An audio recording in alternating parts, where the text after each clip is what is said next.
Ladies and gentlemen, boys and girls, children of all ages, welcome back to another episode of Always Almost There, day after show live. Hopefully the audio is good today. We are here, Neil and I, in the back seat of my parents' car. Shout out to Lisa and Rob for picking us up, bringing us here to Lot here at CMAC, where we're going to talk about last night's show in Cleveland. Neil, how are you doing on this fine, sweaty upstate New York afternoon? I believe the word is schwitzy. Schwitzy. You are correct, and I just noticed that the air conditioning vents were closed. Oh, how about so that? we're gonna open that up. We're doing great. We made it here. It was a 4-hour drive. It wasn't bad. I think everybody who was at Cleveland should be at CMAC, and if you're not here, there's just no good excuse for it. Like, you should just be here. Yeah, it's not like a 4-hour drive to a city with no large airport. Is super convenient for one extra show.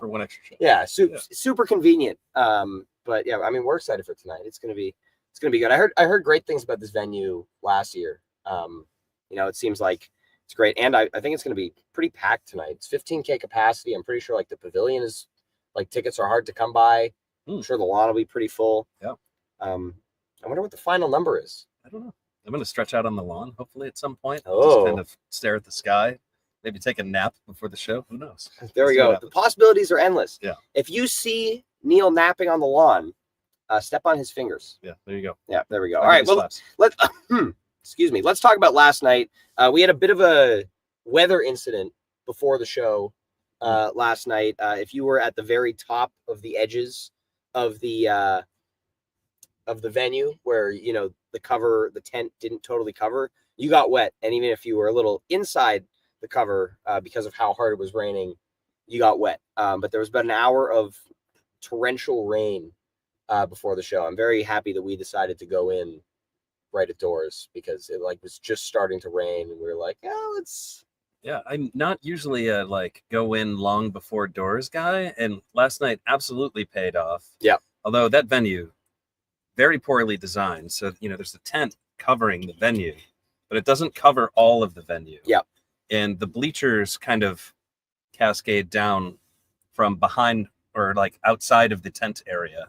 So therefore, when you have torrential rain, there becomes a little tiny waterfall that goes down every single step of that place. So if you weren't careful, everything you owned got soaking wet. Not even a little wet. Yeah. Very, very wet. Yeah. So luckily we were in the middle. So we avoided the waterfall. Yeah. But it was good. You know what? As far as weather delays went, it didn't really delay the show, but we got a 15-minute extension on curfew because of it. Yeah, I didn't know about that extension. I overheard you talking about it. Well, shout out to Leighton, who works in the industry and told me that was probably a thing. Oh, how about that? Yeah, that was exciting stuff. Good tidbit. But they start off, very appropriate opener. No rain. Out of the gate strong. This is the best no rain since Bend, I think. The only other one that's really jammed since then, I think, was Fox Oakland 2023, which is pretty good, but I think last night's better than that one. Yeah, last night, I mean, it was a fiery kind of bluesy jam, which is not typical of Goose. Yeah. It's evoking feelings of I might hear my soul at any moment right now, which is amazing. They don't often kind of find themselves in that territory. So I was really digging that jam. Yeah. Very good. Rick and Trevor were both very close to my soul at times. But yeah, this was great. This was 13, 14 minutes of just ripping, and a fantastic way to start off the show. We love the jams. And this is a better way to start off the show than a Dr. Darkness opener would have been, which is what probably would have happened without this rain delay. Also kind of a bust out on No Rain. Almost a year since the last one, 78 shows. Last time was at the Man with Roger Stevens of Blind Melon. I was at that show. Yeah. How about that? Crazy that they hadn't played it since then. I didn't realize. I thought about it and I was like, oh, that makes sense. But I feel like I kind of figured they would have played it more. But gonna take this opportunity to share, I think, what we do every single time they play No Rain, which is please jam this for a very long time again, like you used to. It would be very cool if you did. And also, people. Shout out to BWill44, who had the exact same thought as I did when this song started, which is go listen to 2222 No Rain if you have not, because it is fantastic. Yeah, very different vibe. Very different vibe. Very exploratory. Winter 2022. It's good stuff. It's the good stuff.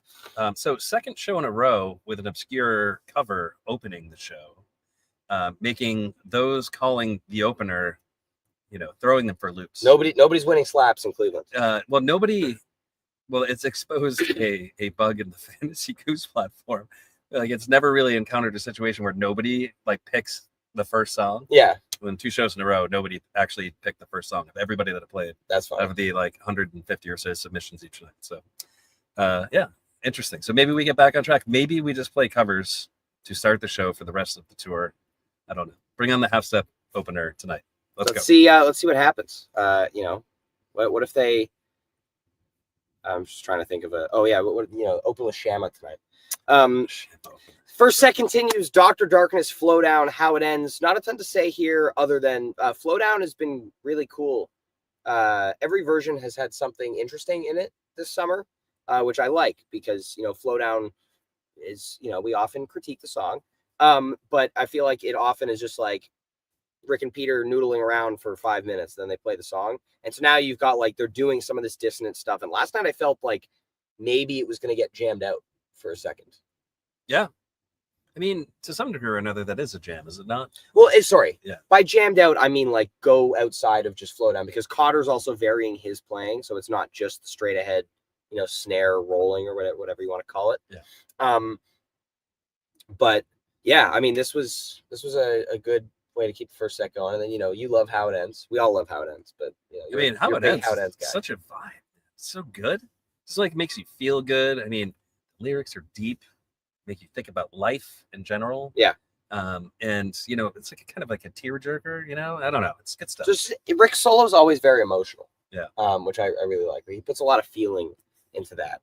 So built it up very nicely. And then we get Drive. Cut from the same cloth, sticking around. Before we talk about the jam, I just want to say this Seekers is tragic. It wouldn't have been tragic if they had played it after the Drive, just properly, but the way that this got ripcorded out of this really promising Drive jam that was getting kind of iguana songy for a couple of minutes, the way that the Cotter shifted the beat to kind of put it in that direction was really cool. But 2 Guitar Goose was really opening up on this jam, and then Rick decided he wanted to play Seekers. Yeah, I mean, well, the interesting part is the jam got to a really cool place, and then it felt like everybody was segueing into iguana song. Yeah. It certainly felt like Peter thought he was going there, and then Rick was like, nah, I want to jam this some more. And then there was a little bit of extended jam. Yeah. And then they're just hard right turn, unceremoniously. No jam. Just kidding. We thought for a minute we wanted to jam, and they're like, no, we're not going to jam. We're going to go right into Seekers. But I think I don't have as negative a view of this as you do. I think there was enough of a jam there to be happy. Sure. And it was excellent improv too. So that's really important. Right. But my thing is, at least in a jam like this, the excellent improv kind of gets kneecapped by the ripcord, similar to something like the Miami All I Need, which the last 3 minutes of that are absolutely astoundingly good Goose. Right. But then it just gets ripcorded into white lights for no reason, and I can't listen to it. Yeah. Well, you also knew that they were going to play Seekers at the show. It was the lock of all locks. They could have done this 20-minute drive and then closed the set with Seekers. Yeah. And it looks very different. Well, the tale of this show is adding songs for the sake of adding songs and sacrificing length of jams. Yes. Right? So that is, in the first set you have this, in the second set you have it. So, it is what it is. It happens. It's c'est la vie, as they say with jam bands. And then no, this is not a jammed out Seekers. Seekers ends, and then they work their way back to Drive. Did we figure out what that melody was that they were kind of working around? Because it was very familiar. Yeah, there were a couple familiar aspects to that where I was like, this is absolutely something. It sounds something like something I've heard before. There was a moment, to me, it sounded very Dark Horsey, but not, it wasn't you kind of said Thunder. Well, because I was hearing Dark Horse, and I was like, okay, so maybe this is the beginning of a transition into Thunder, and that would be amazing. That would have been actually the best day of my life, my Goose life. I probably would have stage dived. We were nowhere near the stage, but I would have like jumped. Yeah. So if we Out can of put something excitement. into the universe, I will say this: let's put into the universe that we really want to hear thunder. The fans deserve it. I think it's been 3.5 years of this podcast of us saying that. The fans But deserve yes, thunder. Things are coming back. We got the Sanskrit Indian River. We got the woes back in drive. Where is thunder? Please, Goose.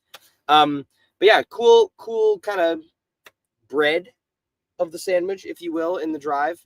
And yeah, this venue is also cool. I don't think we talked a lot about it yesterday, but there were more people last night set up across the river as kind of like a tailgate, to watch the show for free, because the sound is great over there, as we heard as we were walking down on Thursday. Yeah. But there were probably 7 or 8 cars. People had like the trunks open, set up like some chairs, people kayaking in the river yesterday, and like steady stream of party boats going by, waving at us. The second set, was when we got the horn, but Yes. it's cool to kind of have that aspect to a concert, because you don't get that a lot, where they're just like people walking by in the background or paddling by, Yeah. The tiki boat people were The raging. tiki boat people were Absolutely going raging. hard. So last shout out to night. the tiki boat people. Yeah, if you're on a tiki boat on the Ohio River through Cleveland on a Friday night and you are going by a Goose show, like there was one boat that was anchored right behind the stage the entire night. Nice. Like Goose fans were like, you know what? Instead of going to the show, we're gonna rent a boat, or we have a boat, and we're just gonna park behind the venue. It's a genius move. Good for them. Second set, we come out of the break with Fish in the Sea, and oh boy, what a fish. This song rules every single time they play it, but this one had a little extra oomph to it. Big reaction from the crowd with each successive peak. This one, the Good Times 3 or whatever that the big boat was, kind of hung around for a bit during the jam. I guess they were really digging it. But I love this song to open set too. So this last night just felt like it had a little more gusto than normal. And one thing that I noticed this in the drive especially, the crowd was like really lively, like really dancing hard last night, much, much harder than the night before. And it felt like everything was kind of building up, or just kind of, gaining pressure. And then when that Fish in the Sea happened, it all just exploded. Yeah. And just like watching the crowd dance during all of that was actually part of the thrill of the whole thing. Like the Fish in the Sea was great, but watching the crowd was nuts. I actually took a little stroll because I was like coming back from my set break wanderings, as I do, and just kind of like stared at the crowd for a bit, and I just couldn't believe how hard people were dancing. And it was just like really gritty, and it gets in that spot where you kind of get the drone of like just kind of and like just so good. It was so awesome. Yeah, that's a good point about the crowd. Last night's crowd still a little chatty, but definitely better than Thursday. There was definitely some chatting going on. Well, in our area, there was like the crowd was like drunk. Like I noticed a lot of people were just hammered. Guy in front of us definitely was having a night. He was like leaning back onto my I caught him my legs times. the entire like the second half of the second set. He was just like basically like lying on me, and I was like standing there. I'm like, I want to dance. Yeah. Anyway, next up, Goose. Neil's first taste of the Goose live. Well, that's not true. Since Mexico. Yeah. But like the summer Goose. This was your first. It's come a long way. Yeah. The Goose. And so what did you think of the tumble? I mean, wow. I mean, it was so good. So all of that energy that had been built up in the Fish in the Sea just extended into this tumble. And when it finally got into the Goose section, I think many people had no idea what was happening to them. It was just, they found themselves in the Goose. The lights were insane. I had to wear my sunglasses throughout like the whole second set. It was really bright. It was really, really like brighter than normal. I don't know how that was, but I was definitely feeling the lights last night. And everything about the Goose was really special. And by the time the tumble had ended, everybody was just going crazy. And that kind of energy in a venue really enhances the show. It makes you feel, better about the show as a whole. And I was digging it. The vibes were definitely high. Yeah. I mean, the Goose is fantastic. Now, like, I have a hard time with kind of contextualizing the Goose jams in the greater tour. Like, I don't know if I would put any of them on my playlist per se, and I feel like there are going to be a lot of people that do put them on their playlist, which may be an interesting thing come bracket time at the end of the year.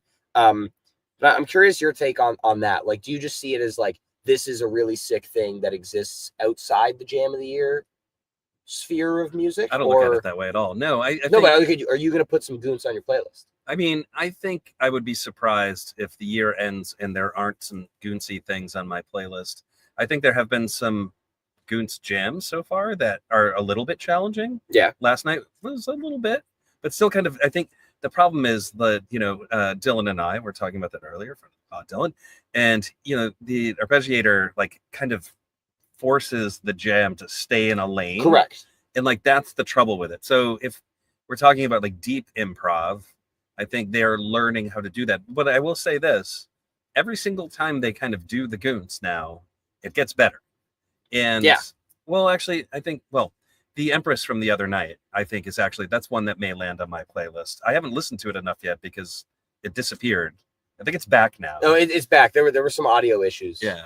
They're now fixed. I only listened to it in the moment, so I haven't re-listened to it yet. But I think that one actually had a little bit of an edge to it that I enjoyed. That's fair. And so I think that might end up on the playlist. So like, I won't make any statements now saying like, okay, these jams aren't playlist worthy, and I don't know if that really matters.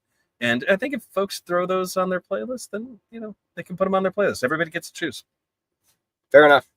Yeah, I mean, I also haven't given that Empress more than a couple of listens, but I think that one might be good enough to my only worry with the Goons is, like, as you said, like the arpeggiator locks the jam into that, and I think there is a way that they're not doing it yet, but there is a way that they can get into that Goons jam and do this Goons thing and then kind of work the arpeggiator out of it. Peter's got volume pedals. He can just kind of, fade it out, and then they can go elsewhere, which I think that might be the next step here. I think at this point, this tour, they've been working on making the Goons style of jamming work, and now it works. And so I think the next step is definitely, moving beyond that. Yeah. Well, other bands have done it. You certainly can find ways to get deep improv. Absolutely. Absolutely. Next up, Redbird. I mean, just another kind of in the same vein as The Mist and the Hunger Site from Thursday, just like beautiful, like pure joy jam right here. Pretty short, but I love the way that also early on in the jam, like Cotter brings everybody way down and it gets quiet. And then they come back in. That's kind of popped up a bunch of times on this tour. But they just come back in and go into this major key jam. Yeah, not much to add there. I mean, it was really pretty. It was exactly what we expected Redbird to be. I haven't looked at times yet. It was like 15 or so. Yeah, I mean, so like I said, not short, I would say, but that's fair. Certainly not an extended jam. But that one, that one was also like, it was the one idea, and then Rick was like, and end, because we're gonna play Amongst Her and Pancakes. Right. So this is what I was alluding to earlier, which is it felt like there was a desire to fit a certain number of songs into this show where they could have left one of those off the table and it would have enhanced the show. Or you give, like, the Pancakes didn't need to be 16 minutes, right? They could have done a pretty quick 11, 12-minute Pancakes and given the Redbird another few and, bigger idea. But, we can do that all day. Amongst Her, full band debut. Unbelievable. Yeah, it's so incredibly sick. And really interesting thing about this. So I was wearing my earplugs last night, just because, like, doing several shows in a row, I feel like I don't want to damage my ears too much. But in any case, somehow my earplugs completely filtered out the drone sound of the synth. Really? And so when I got back to the hotel, the boards were up immediately. Thank you, Peter, for doing that. And we're listening to the show, and then all of a sudden, like, Amongst Her comes on, and I'm like, wait, is this from tonight? This happened? Like, does that happen? And they're like, what, you didn't hear this in the venue? And I was like, I didn't hear any of this. So it mostly just kind of sounded like Rick's guitar and singing, and none of the synth stuff. And I was like, kind of thin. I don't know. So in any case, that was my impression of it in there. Outside, amazing. I'm hearing a lot of takes from people on the internet today saying, like, keep it in a Ray below, not for Goose. Hard disagree. Yeah, this is so fantastic. Shout out to friend of the pod, Matilda McConaughey. This is her, like, favorite song ever. And she was so excited when they did this last night. Very excited for her. Leighton says you were listening to the live stream, not the boards. Okay, whatever. Just get your facts straight, please. Well, she was the one who was playing it. So yes, whatever. A Monster should be in rotation as a second set landing pad. I think this is absolutely fantastic. Yeah, please, like, I mean, you know, we haven't seen Jed Stone come back yet, so hopefully both of these will be there. And then Pancakes and So Ready, you know, just pure energy for the end of the show. The Pancakes ripped. And So Ready was good, you know, nice and concise, getting it in before they had to be off at 11:15. Yeah, not more to say there. I think, like, and I've said this a lot since last night, I feel like, because a lot of people really love this show. And I think this is the kind of show that gets people to go on Goose Tour. A lot of highlights, but in the grand scheme of things, I think in terms of what I'm going to go listen back to, a Monster. Yeah. Yeah, not much more to add. I think this show made a case for the encore being a thing. Like a longer Pancakes, right? No So Ready would have been pretty great. Yes. But you know, it was what it was. The Pancakes was like a high energy Pancakes, didn't really do anything crazy. The So Ready is So Ready. You know what you get. I did my thing when I get a predictable encore. I like to find myself near the entrance to the venue, which is exactly what I did. I got myself over to the entrance. Classic Neil move. Gave, like, you know, a high five and a hug to Groove Safe Ashley, and like said hello to a few people, and like that was it. Whoop. Yep. There we go. And then we're here tonight for CMAC. It's going to be a good one. We are no longer in Shohio. Who knows what that means? Yeah. But it's going to be a good one. We got Saturday night tonight, and then they've got Mountain Jam tomorrow, and then Racket on Monday. So this is the last proper, shall we say, Goose show for 6 days. Yes. So we'll see what happens here. But it's going to be a good one. We are going to go out in the lot and let my parents get back into the car. Shout out to them again.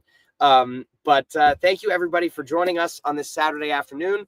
We will see you tomorrow at 3:30 to recap tonight's show. Enjoy the rest of your weekend. We love you all, and we'll see you next time. Peace. Bye.